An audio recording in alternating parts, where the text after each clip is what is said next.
El hambre de conocimiento. Aprender y compartir.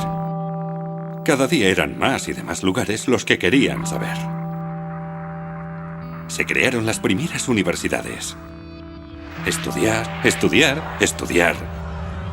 Nacieron los primeros licenciados. Un día se oyó una voz. ¿Por qué no te levantas? Y algunos se levantaron. Salieron a ver cómo era el mundo en realidad. Tomaron muestras y siguieron estudiando. Cada uno a lo suyo. Tenían nuevas preguntas. Y, naturalmente, nuevas respuestas. Su labor sobria era muy útil a la sociedad. Pero ésta los percibía lejanos y sutilmente.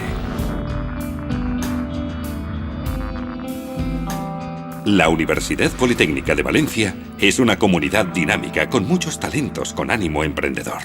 Así que al oír esa voz respondimos: ¡ahí vamos!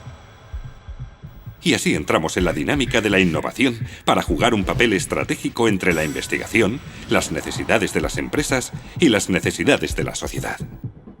Disfrutamos acortando el tiempo entre la investigación y el desarrollo del producto.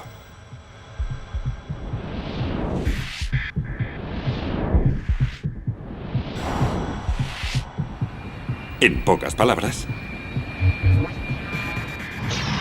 innovación. Innovación interactiva.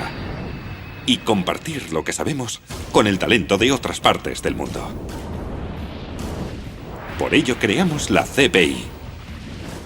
Un lugar que une 3 visiones de la ciencia. Conocimiento. Herramienta de competitividad empresarial.